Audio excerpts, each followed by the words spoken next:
पूर्णस्य पूर्णमिदाय पूर्णमेवावशिष्यते।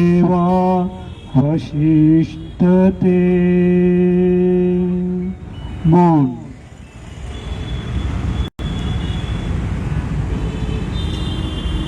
Target killing लगातार कश्मीर में हो रही है। श्रीनगर में जो है टारगेट किलिंग की जा रही है। जैसे कि कल की बात करें तो कल संजय शर्मा जी को शहीद कर दिया गया वहाँ पर पुलवामा में, अच्छन पुलवामा में। वहाँ पर एक गार्ड की जॉब वहाँ पर किया करते थे, लेकिन उसके बाद वहाँ पर टारगेट किलिंग की जाती है। आतंकवादियों द्वारा जो है उनको मारा जाता है। और वहीं पर फैमिली अपनी बच्चों को, 3 बच्चे और अपनी बीवी को वो पीछे छोड़ गए हैं। और उसी की याद में आज यहाँ पर आप देख सकते हैं ऑल रिज़र्व कैटेगरी के जितने भी एम्प्लॉयज़ हैं, आज उनको जो है श्रद्धांजलि उनके द्वारा जो है उनको दी जा रही है। अब कुछ मिनट का इनके द्वारा जो है मौन रखा जाएगा। ये आप देख रहे होंगे कि तस्वीरों में ये ऑल रिज़र्व कैटेगरीज़ के एम्प्लॉयज़ हैं। जैसा कि आप सभी को मालूम है कि टारगेट किलिंग घाटी में जो है लगातार की जा रही है। और इनका भी सरकार से कई बार ये अनुरोध जो है गुहार लगाई जाती है कि इनकी जो है ट्रांसफ़र पॉलिसी लाई जाए, लेकिन फिर भी जो है सरकार की तरफ से इनकी बातों को, डिमांडों को नहीं माना जाता। आज उनके सामने जो है मौन रखा गया। ये संजय शर्मा जी हैं और ये संजय शर्मा जी की तस्वीर है। और संजय शर्मा परमात्मा से प्रार्थना करते हैं कि संजय जी की आत्मा को अपनी शरण में लें और उनको जो है मोक्ष प्रदान करें। धन्यवाद। आप बैठ सकते हैं। अपने साफ तौर पर आप तस्वीरों में देख सकते हैं कि इनकी आंखों में कितना नम है इस वक्त। और जितने भी एम्प्लॉयज़ हैं, हर एक एम्प्लॉयज़ में जो है वो एक गम दिख रहा है कि जिस तरह से संजय शर्मा जी की वो टारगेट किलिंग की गई है। इससे पहले भी जो रजनी बालाजी थे उनको शहीद किया गया था। वो एक गवर्नमेंट टीचर थी, उनको जो है टारगेट किया गया आतंकवादियों द्वारा। और उनको जो है जी आप देख सकते हैं कि श्रद्धांजलि यहाँ पर इनको दी जा रही है।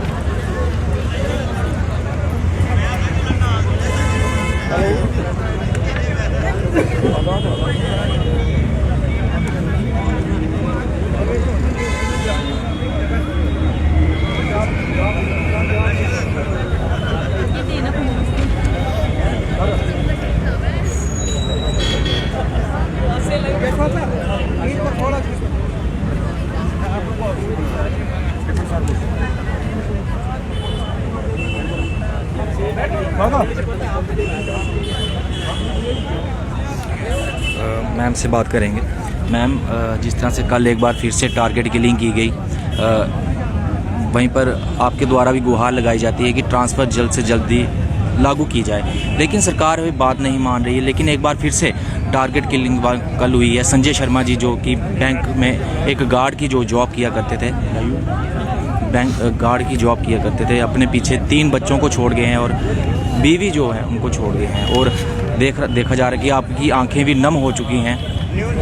क्या कहना है सर? पहले तो आपके चैनल के माध्यम से हमारे ये जो एक पंडित भाई थे संजय शर्मा जी, पहले हम इनको श्रद्धांजलि अर्पित करते हैं और परिवार वालों को सहानुभूति देते हैं कि ईश्वर परिवार वालों को इतनी हिम्मत दे इस दुखद समय में कि वो अपना जो ये जीवन यापन है वो कर सके।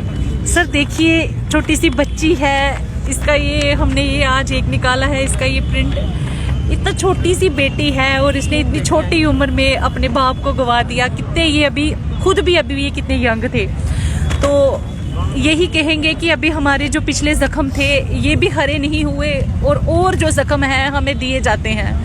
तो वही बात जो पिछले 8-9 महीने से हम यहाँ कह रहे हैं, हम तो यहाँ बोल रहे हैं, लेकिन उस चीज़ का जो प्रैक्टिकल है वो कश्मीर में किया जा रहा है। लेकिन हमारी जो एडमिनिस्ट्रेशन है वो इतनी एडामेंट हो गई है कि उनको लोगों के मरने पर भी उनको समझ नहीं आ रहा है कि हमने लोगों को कैसे बचाना है।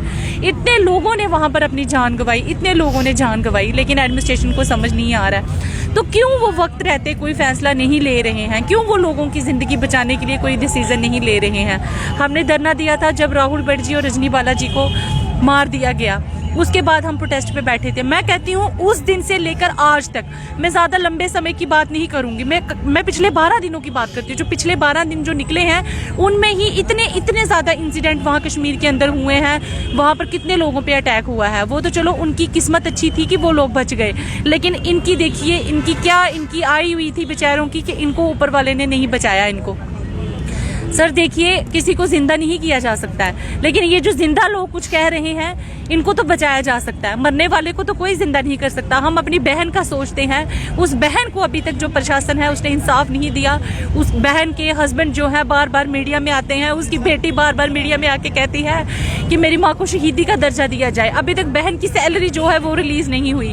हमने हर दफ्तर में जाकर, हर ब्यूरोक्रेट्स के आगे, हर एडमिनिस्ट्रेशन के आगे, एडमिनिस्ट्रेशन के ऑफिशियल्स के आगे हमने ये गुहार लगाई है कि बहन की सैलरी को रिलीज किया जाए, लेकिन अभी तक उसकी सैलरी रिलीज नहीं की। और हमारी अपनी सैलरी जो है वो पिछले 8-8 महीने से बंद है। अब हम पूछना चाहते हैं एडमिनिस्ट्रेशन से कि आपने इतनी बड़ी बात कही थी कि बहुत बड़े बड़े दिग्गज नेता जो थे, वो सेंटर के मिनिस्टर, में नाम नहीं लूंगी, उन्होंने कहा था किसी के साथ कुछ नहीं होगा, हम सबको बचाएंगे, पूरी सिक्योरिटी देंगे। आज उनको पूछते हैं आप क्यों मौन बैठे हुए हैं? आज बोलिए इनकी किलिंग पे, ये कैसे मर गए? किसने मारा इनको? जब आपने इतना बड़ा बयान दिया 2-3 दिन पहले, सेंटर के मिनिस्टर ने कहा, दिग्गज नेता, इतने बड़े दिग्गज नेता है कि हम किसी के साथ कुछ नहीं होने देंगे, सबको बचाएंगे, हम सबकी जिम्मेदारी लेते हैं, पूरी सिक्योरिटी देते हैं। कहाँ गई सिक्योरिटी? कैसे मर गए वो? और वो वहाँ के रहने वाले थे, वहाँ उनका अपना घर बार, बादशाह भूषा सब उनकी मिलती जुलती थी वहाँ पर, और 40 साल से वहाँ रह रहे थे। उनको हर एक गली का पता था, हर एक नुक्कड़ का पता था, लेकिन फिर भी देखो कहाँ जाकर मार दिया गया। कल वो मार्केट जा रहे थे दवाई लेने के लिए, तो हम लोग तो भैया हमारे पास तो कुछ भी नहीं है वहाँ रहने के लिए, अपना घर नहीं है, किराए के मकानों में रहते हैं। और बदकिस्मती से उन लोगों ने 15-15 साल हमें रखा अपने घरों में, अच्छी तरह से रखा, लेकिन आज ऐसे हालात बने हुए, वो लोग भी डरे हुए हैं कि अगर ये कुछ आते हैं, इनके साथ कुछ हो जाता है। कल का इंसिडेंट हुआ, क्या वो लोग जो वहाँ कश्मीर के रहने वाली आम जो जनता है, क्या वो देख नहीं रही है? वो कैसे हमें अपने घरों में रखेंगे? हमारी बहुत सारे ऐसे कर्मचारी हैं जिनको मकान मालिक ने साफ तौर पे कहा है कि हम हाथ जोड़ते हैं, आप सामान अपना ले जाइए यहाँ से आगे, हम आपको नहीं रख सकते। हम कहाँ जाएंगे? एडमिनिस्ट्रेशन कहती है ट्रांसफर पॉलिसी बन जाएगी, आप ड्यूटी ज्वाइन कीजिए। भाई कहाँ जाए ड्यूटी ज्वाइन करने? ट्रांसफर पॉलिसी अब कब बनाओगे? जब हम मर जाएंगे, सबके सब कर्मचारी जब मर जाएंगे, शहीद हो जाएंगे, फिर शहीदों को आप ट्रांसफर पॉलिसी दोगे? सैलरी हमारी 8 महीने से बंद की है, कर्मचारी तैयार हैं जाने के लिए। पुलवामा डिस्ट्रिक्ट के पूछते हम, पुलवामा के जो डीडीओस हैं, हमें भी पता है कि उन्होंने अपनी मर्जी से, किसी डीडीओ ने भी अपनी मर्जी से सैलरी बंद नहीं की, उनको पीछे से इंस्ट्रक्शन दी गई है। अगर उन्होंने सैलरी हमारी बंद करनी होती तो 15 साल पहले क्यों नहीं की? 15 साल उन्होंने हमारे साथ अच्छी तरह से, हमारे ऑफिसर ने हमारे साथ कोऑपरेट किया। हम यहाँ के रहने वाले थे, कभी आते थे बीच में, छुट्टी लीव अपनी छोड़कर आते थे, कभी कोई काम पड़ जाता था जरूरी, उन्होंने कभी हमें हरास नहीं किया कि आप क्यों जा रहे हो, कभी नहीं कहा। लेकिन बात यहाँ ये है कि जो वर्बली उनको इंस्ट्रक्शन देते हैं डीडीओस को कि सैलरी बंद करो, आज उनसे हम पूछते हैं कि आप बताइए ना, क्या जो ये मर गया आप इनको जिंदा कर सकते हो? क्या रजनी बाला को जिंदा कर सकते हो? कितने लोग मर गए वहाँ? रजनी बाला जी की आपने बात की, उनके हस्बैंड को कोई जॉब पॉलिसी अभी तक मिली है? दी गई? कुछ नहीं भैया, उनके हस्बैंड को डेपुटेशन पे भेजा है यहाँ पर जम्मू में, उनकी भी जो परमानेंट जो पोस्टिंग है वो यहाँ नहीं हुई है। तो इसका डेपुटेशन का मतलब है कि कोई भी आएगा बाद में तो वो उनकी डेपुटेशन कैंसिल करेगा, उनको फिर से कुलगाम डिस्ट्रिक्ट में जाना है। और उनकी सैलरी हम कुछ नहीं ज्यादा मांगते, हम कहते हैं कि हमारी बहन की सैलरी जो है उसकी बेटी को दी जाए, जो तब से बंद की है जब से उसकी डेथ हुई है। तो हमें भी वो चीज दिखाई दे रही है कि हमें भी कुछ होगा। क्या फायदा है बाद में किसी के घरों में जाओगे, सहानुभूति दिखाओगे, जोर शोर से मीडिया में बोलोगे सहानुभूति, उससे कुछ नहीं होगा। जिंदा लोगों की सुनिए, जिंदा लोगों को बचाने के लिए कुछ कीजिए, ट्रांसफर पॉलिसी बनाइए। एक बार फिर से आज कश्मीर में जो है टारगेट किलिंग की गई है, आपको लगता है कि सरकार इसके बाद कोई एक्शन ले सकती है आपके हक में? सर ये भैया ये एक बार की बात नहीं है, ये चीजें मैं कहती हूँ कि 2 साल से वहाँ चल रही हैं, 2 साल से। हमें बताया तो जाए 2 साल से क्या चीजें ये बंद हुई? आज कोई भी, मैं कहना नहीं चाहती हूँ, लेकिन कोई भी, मैं कहती हूँ ये निकाला गया है ऑर्डर एडमिनिस्ट्रेशन की तरफ से कि कोई भी एम्प्लॉय अगर एडमिनिस्ट्रेशन के खिलाफ कुछ लिखता है, बोलता है, तो उसके ऊपर उसको पूरा मॉनिटर किया जाएगा। भाई ये थ्रेट लेटर्स जो आ रहे हैं, इनको कौन मॉनिटर करेगा? इनका तो अभी तक पता नहीं लगाया गया कि थ्रेट लेटर्स कहाँ से आ रहे हैं। उस चीज का पता चल जाता है कि कि एम्प्लॉय जो है वो कुछ लिखता है तो उसको सस्पेंशन करो, उसको टर्मिनेट करो, शायद बहुत सारों को किया भी होगा। इन थ्रेट लेटर्स का अभी तक क्यों नहीं पता चला? हमारे अंदर भी बहुत बड़ा सवाल है कि थ्रेट लेटर्स कहाँ से आते हैं। अभी मारा है किसी को, उसके बाद थ्रेट लेटर निकाल दिया जाता है कि हम जिम्मेदारी लेते हैं। ये भी रिक्वेस्ट कर रहे हैं कि मत आइए यहाँ पर। एडमिनिस्ट्रेशन भी कहती है, लेकिन एडमिनिस्ट्रेशन एडमेंट है, ये मानना पड़ेगा उनको। वो हमें कहती है सैलरी नहीं मिलेगी, ये लोग कहते हैं कि हमें आपके साथ कोई पर्सनली रंजिश नहीं है, मारने वाले कहते हैं। तो जहां हो वहां बैठे रहो, किसकी माने? सैलरी बंद कर दी, घर में हमारे बच्चे भूखे मरने लगे हैं। 8 महीने से हमारी सैलरी बंद है भैया। बच्चों को जो यहाँ के स्कूलों में बच्चे पढ़ते थे उनको क्लासों से उठाया जाने लगा। बहुत सारे ऐसे कर्मचारी, मैं साफ कहती हूँ कि सैलरी के चक्कर में वहां गए, अब वो भी बेचारे अपना बैग बांध कर तो वापिस आ रहे हैं। कुछ जाने का सोच रहे थे, क्या होगा, कौन जिम्मेदारी लेगा? यहाँ से किसी को फोन करके बोलते हैं कि जिम्मेदारी, वो कहते हैं हम नहीं लेंगे जिम्मेदारी। कौन लेगा? जब अपनी सरकार जिम्मेदारी लेने के लिए तैयार नहीं है तो कोई दूसरा बंदा, वहां कश्मीर के लोग हमारी जिम्मेदारी लेंगे, जिनके घरों में हम रहते थे, गरीब लोगों के घरों में रहते थे, कौन हमारी जिम्मेदारी लेगा? इस समय प्रशासन का काम है हमारे साथ लोहे की दीवार बनकर खड़े रहना, जो कि वो नहीं खड़े हो रही है। सैलरी हमारी, मैं कहती हूँ जैसा ये कल इंसिडेंट हुआ, हमारी सैलरी है जी सर, आपको रिलीज करनी चाहिए थी, कल की कल आपको रिलीज करनी चाहिए थी। कल आपने नहीं की, आज आपको कोई ऐसा ऑर्डर निकालिए कि हमारे जितने भी कर्मचारी हैं, चाहे वो पीएम पैकेज है, नॉन पीएम पैकेज है, चाहे डोगरा एम्प्लॉयज हैं, हमारी सैलरी रिलीज कीजिए। हम सैलरी के बिना मर रहे हैं। हमारे बच्चों को जो यहाँ के स्कूलों में पढ़ते हैं, हमारे बच्चे जो कश्मीर के स्कूलों में पढ़ते थे भैया, 9 महीने से स्कूल नहीं गए, घर में बैठे हुए हैं। किन स्कूलों में उनका दाखिला करवाएं? कहाँ भेजें? बच्चों के एग्जाम चल रहे हैं, आज के दिनों में बच्चों के एग्जाम हो रहे हैं, लेकिन हम एग्जाम भी दे नहीं पाए क्योंकि हमारे पास वहाँ कोई ठिकाना ही नहीं है रहने का। अगर जाते हैं आज की डेट में तो एक टेंट लेके जाना है। जो घरों में रहते हैं, जिनके घर है वो सेफ नहीं है, तो हमें टेंट में जाके रहना है। हम कहाँ से सेफ हो जाएंगे? हम पूछना चाहते हैं एडमिनिस्ट्रेशन से, हमारी सैलरी को रिलीज किया जाए। ट्रांसफर पॉलिसी के लिए आप सीरियस हो, बनाओगे, लेकिन सैलरी हमें दे दी जाए। 7-7, 8-8 महीने से आपने हमारी सैलरी बंद करके रखी है। घर में बूढ़े माँ बाप मर रहे हैं, बच्चों जो यहाँ के स्कूलों में बच्चे पढ़ते तो उनको स्कूलों से उठा दिया जाता है, क्लासों से उठा दिया जाता है। तो सैलरी रिलीज कीजिए हमारी फौरन। क्या कहना चाहेंगे जिस तरह से? शुक्रिया सर आपका। क्या कहेंगे, आप जानते हो 270 दिन से बार बार सरकार से गुहार लगाई जा रही है, हमारी जीवन की सुरक्षा की जाए और हमसे जो वादा किया मेहरबानी करके उसको निभाइएगा। आपने देखा कश्मीर के क्या हालात थे और कल जो दुखद खबर आई, रोंगटे खड़े करने वाली, संजय शर्मा जी जो वहाँ के रहने वाले थे, 40 साल से वहीं रह रहे थे, दिन दिहाड़े उनका कत्ल हो जाता है। बड़ा अफसोस होता है कि अपने ही देश में हम डिफेंडर बन चुके हैं, अपने घर से बाहर नहीं निकल सकते हैं। हमने बार बार सरकार से ये कहा कि हम जो है कश्मीर में अपनी सेवा देने के लिए तैयार हैं, लेकिन हमारे जीवन की सुरक्षा कौन करेगा? आपने देखा और पूछे जाके भाई राहुल भट्ट जी के परिवार का क्या हाल है, भाई राजकुमार का क्या हाल है। ये जो कत्ल का सिलसिला कश्मीर में जो 2 सालों से चल रहा, अभी तक थमने का नाम ही नहीं ले रहा। एक दिन लेटर्स आते हैं, फरमान जारी कर दिए जाते हैं और दूसरे दिन जो है दिन दिहाड़े जो किसी की हत्या की जाती है। और बिल्कुल आप देख रहे यहाँ पर वो क्लियर मैसेज लिखते हैं कि हिंदूज या जो बाहर के लोग यहाँ पर आए हुए हैं उनको कोई भी रहने के लिए जगह नहीं दी जाएगी। यही तो हम सरकार से बोल रहे हैं। और कल जब डॉक्टर निर्मल सिंह जी का जो बयान आया, उन्होंने तो साफ कर दिया कि ये जो डोगरा एम्प्लॉयज रिजर्व कैटेगरी का के 15 सालों से वहाँ अपनी सेवा दे रहे हैं, इनका वहाँ पर कोई परमानेंट ठिकाना है ही नहीं है। तो जिन कमरों में हम रहते थे उन्होंने भी साफ इनकार कर दिया कि नहीं, आपके यहाँ रहने से हमारे जीवन को भी खतरा है, मेहरबानी करके आप अपना सामान उठाइएगा। आप बोलिए सर कहाँ जाएंगे? और ऊपर से सरकार ने कलम से वार किया, सैलरीज 8 महीने से बंद। हमारे बच्चों की एजुकेशन का क्या हाल? तो इसलिए सरकार से बार बार निवेदन किया जाता है कि हम अपने देश की सेवा करना चाहते हैं, क्यों अपने देश में डिफेंडर बना दिया हमें? वहां से दिन दिहाड़े कत्ल होते जा रहे हैं, हम मातम पर मातम मनाए जा रहे हैं। मेहरबानी करके वक्त आ गया कि जम्मू कश्मीर के जो निवासी है उनकी जो है जीवन की सुरक्षा की जाए, उनकी जिंदगी बचाई जाए ताकि वो देश की सेवा कर सके। और आज आप जानते हो कि आज ये श्रद्धांजलि दी जा रही थी श्री संजय शर्मा जी को, जिनके पीछे 3 बच्चे रह गए और एक उनकी जो है धर्मपत्नी रह जाएगी। मैं सरकार से ये अपील करना चाहता हूँ कि ये बहुत हो गया जम्मू कश्मीर में कत्ल, मेहरबानी करके इस कत्ल को रोकिएगा। हम अपनी देश की सेवा करना चाहते हैं और मेहरबानी करके हमें इंसाफ दीजिएगा। जो हमसे वादा किया गया है सूटेबल कंप्रेहेंसिव ट्रांसफर पॉलिसी को, उसको लागू कीजिएगा, क्योंकि हमारे भाइयों की हालत देखो, बहनों की हालत देखो, बच्चों की हालत देखो, माता पिता की हालत देखो, बहुत सारे लोग बीमारी का कारण गुजर चुके हैं। अब जो है कितनी और सजा हमें दोगे? मेहरबानी करके वक्त आ गया है, हमसे इंसाफ कीजिएगा। जो वादा आपने किया है उसको निभाइएगा। धन्यवाद।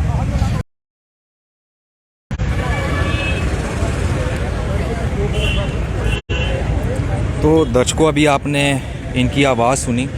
एक गम इनके अंदर दिख रहा था कि किस तरह से ये मजबूर हो चुके हैं सरकार के ख़िलाफ़ जहाँ प्रदर्शन करने में, और लगातार पिछले कई महीनों से यहाँ पर प्रदर्शन करते आ रहे हैं और सरकार के सामने एक डिमांड रख रहे हैं कि जल्द से जल्द जो है ट्रांसफ़र पॉलिसी जो है वो जल्द से लागू की जाए। वहीं पर जिस तरह से कल संजय शर्मा जी जो हैं शहीद कर दिया गया, उनको बैंक में जो जॉब करते थे, गार्ड की नौकरी करते थे, अपने पीछे जो है 3 बच्चों को छोड़कर चले गए हैं। साथ में उनकी पत्नी थी। अब वो सभी जो परिवार था अब अकेला रह गया है। अब सिर्फ संजय शर्मा की जो है यादें उनके साथ रह गई हैं। आज एक बार फिर से उनको यहाँ पर श्रद्धांजलि दी गई।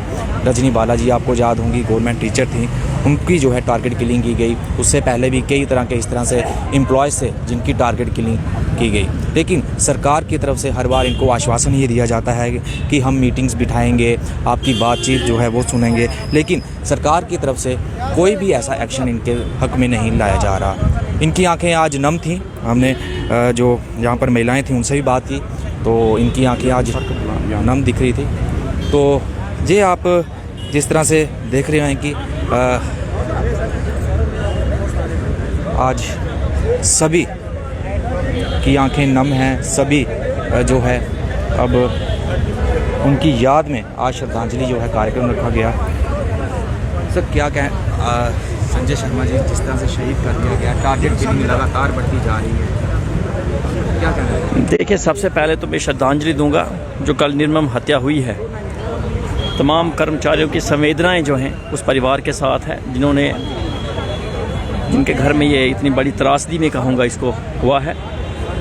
बार बार ये चीज़ें जब ये ऐसा होता है तो जो कर्मचारी हैं इनके अंदर में एक डर और खौफ का माहौल जो बैठ जाता है। जब रजनी बाला का इंसिडेंट हुआ था तब से ही एक सिलसिला चला है और मैं कहता हूँ कहीं न कहीं पर सरकार को आज इस बात को मानना पड़ेगा कि ये जो कर्मचारी यहाँ पर बात कर रहे हैं वो निरर्थक नहीं है। कोई ना कोई अर्थ है इस चीज़ में।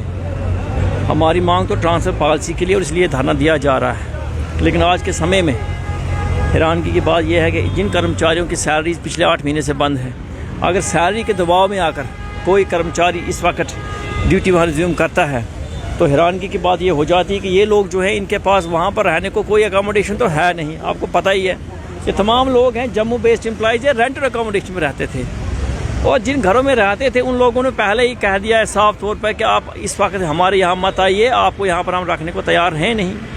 तो इन कर्मचारियों के आगे बहुत बड़ी दुविधा इस वक्त हो चुकी है।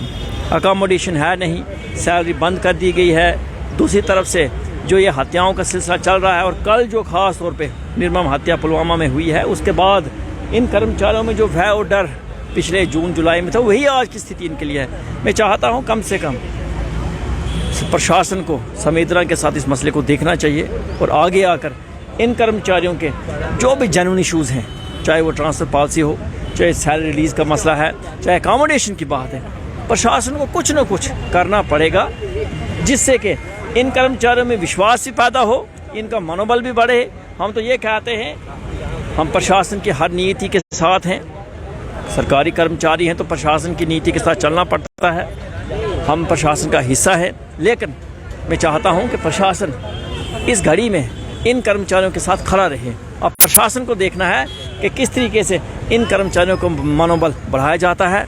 जब इनका मनोबल बढ़ेगा तब जाके कोई न कोई ये विचार कर सकते हैं कि आगे क्या करना है। इस वक्त की जो स्थिति है मैं कहता हूँ ये मानसिक रूप से चिंतित है और इनकी चिंता जो है वो निरर्थक नहीं है। इनकी चिंताओं को समझना चाहिए, प्रशासन को आगे आना पड़ेगा। प्रशासन इनको इस तरीके से लाचारी की स्थिति में छोड़ नहीं सकता। मैं तो यही भी कहता हूँ कि आतंकवाद का जो दानव है उसका अंत निकट है, लेकिन हम चाहते हैं जब तक एक भी कर्मचारी की सुरक्षा, एक भी नागरिक की सुरक्षा सुनिश्चित न हो, तब तक इन कर्मचारियों को मैं कहता हूँ किसी दुविधा मुसीबत में डालने की ज़रूरत है नहीं है। इन कर्मचारियों की जो सर्विसेज हैं आप जम्मू संभाग में यूटिलाइज़ किया जा सकता था, हमने पहले भी ये चीज़ कही है। लेकिन आज की स्थिति में कर्मचारी जो चिंतित हैं, इनकी चिंता को देखते हुए प्रशासन को और ख़ास तौर से एलजी साहब को एक बड़ा दिल दिखाना पड़ेगा, चाहे रिजर्व कैटेगरी एम्प्लॉइज़ हों, चाहे पीएम पैकेज एम्प्लॉइज़ हो, चाहे माइग्रेंट दूसरे जो हमारे नॉन पीएम पैकेज एम्प्लॉइज़ में, उनके लिए भी कहता हूँ जीवन की सुरक्षा करना, जीवन की रक्षा करना प्रशासन का दायित्व बनता है। और मैं ये चाहता हूँ कि ये सारी चीज़ें चलती रहती हैं। धरना प्रदर्शन एक लोकतंत्र व्यवस्था का हिस्सा है, ये चलती रहेंगी। लेकिन मैं ज़रूर कहता हूँ निर्मम हत्याओं का सिलसिला जब तक नहीं रुकेगा, तब तक इन कर्मचारियों के अंदर मनोबल नहीं बढ़ेगा।